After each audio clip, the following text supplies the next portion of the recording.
We want to welcome to the desk here a very special person. Boaz Nkingi is here, and the story this gentleman has is simply going to move you. There's no other way to say that. In the next several weeks, he will be a graduate of Grandview University. Yeah. So we're very proud of him here. So congratulations on that. Thank you very much. That is pretty neat. But the story of your life is one that none of us that are watching right now can even comprehend.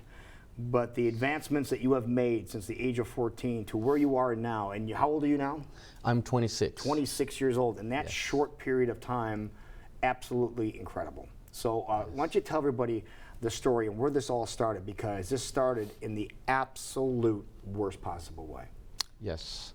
Like you said, my name is Boaz Nkingi. I am originally from the Democratic Republic of the Congo. I came to America in 2008. That's when I came. My first arrival was in St. Louis, Missouri, but I did not have a chance to live there because I have family members here. I had family members here in Des Moines. My uncle and other people from my tribe were already settled here in the Des Moines area. So they came to pick us up from St. Louis, and they brought us here to live with them. Now, tell everyone the reason why you came to America. The reason why I came to America, we were living in a UN refugee camp in 2004. You know, just another typical night. We were, you know, sleeping just like any other person. And by we, you mean your family? Me and my family and other refugees or other people who were with us at that time. It was at 10 p.m. at night, getting ready to go to bed, and then we started hearing some gunshots.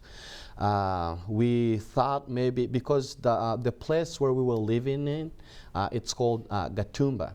That place was known as a farming place, and it was a place where a lot of people raised cows. So we were told when we got there that we will be hearing gunshots going off like constantly because people were coming to steal cows, so they use guns to do that.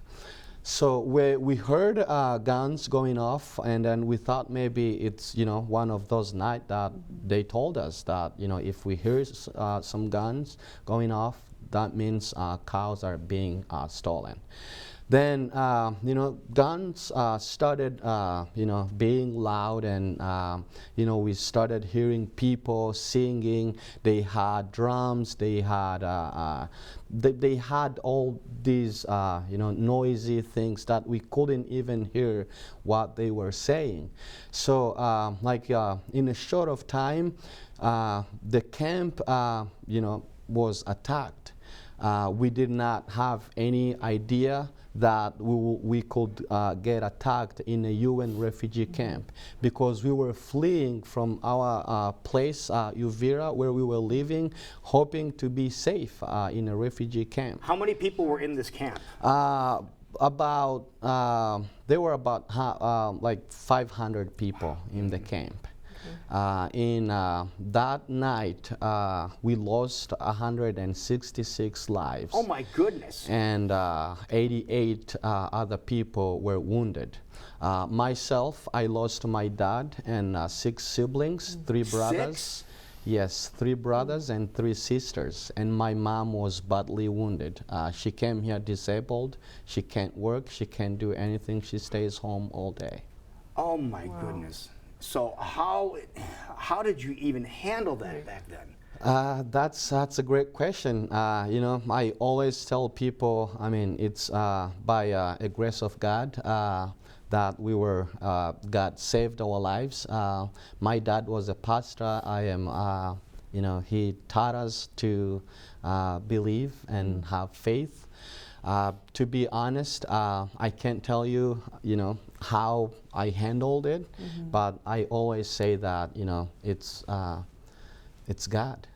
It's so God. you had what 9 people in your family? Yes. And how many people left the camp? 2? 2. Wow. That's absolutely It's hard to amazing. believe that, you know, and it's just goes back to what you were saying, but I can't imagine, just hearing this scenario, you think that how would you survive, you know, I mean, clearly you survive physically, but mentally, I'm just not sure, you know, especially as a mom. No. It's amazing. Yeah. When all this happened, obviously the first thing you wanted to do was make sure your mom got better, because there's nothing you could do, unfortunately, about your other members of your family. Yes. But you had to make sure your mom was better. How long did it take for her to get better? My mom spent like 9 months in the hospital. She went through 11 surgeries. It took a long time for her to heal. And then how long from the time of the attack, from when you found out that you were going to finally get the heck out of there and you were coming to the U.S., how long a period of time was that? So the massacre happened in 2004, and right after the massacre, I'll say about like 5 or 6 months later, the UN people started the resettlement process. For Now, where us did you to come live here. in the time being when your mom was recovering? Where did you live? So when that happened, we were transported to the capital city of Burundi, which is Bujumbura. There was another refugee camp because I had, had that trauma of, thinking about what just happened Right. in the other camp. So I did want to stay in another refugee camp. So there was a pastor who served with my dad. He knew that I was left and my mom was in the hospital. He came to my uncle and asked if we could stay in his home. Wow. And you finally made it here to the U.S. and Yes. you have progressed, ever so great since then. Yes. Very proud of what you have done. Now, you have an event coming up, just to make sure people are aware of what happened. Yes, we have an event on August 13th because since we came to United States, we haven't shared our story publicly. A lot of people don't know the reason why we are here. So we thought maybe by hosting this event, then we can share our stories just to encourage others who are still, recovering from, all these type of trauma. And also to enlighten some of the other folks that are around here saying, why are these people here? Well, because they have to be. Right. Yes. They need to be. They're escaping. Yes. Is what they're doing. Yes, and the event will be at Grandview University on the east side of Des Moines.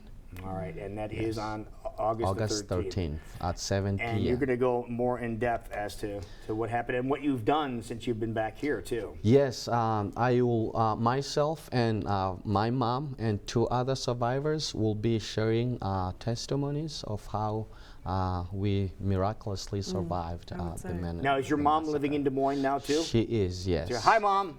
How are you? Hopefully you're watching. Your son did a great job. Yeah, he He's did. really a nice guy. A+. Oh, wonderful. Well, again, I know it's many years later, but welcome.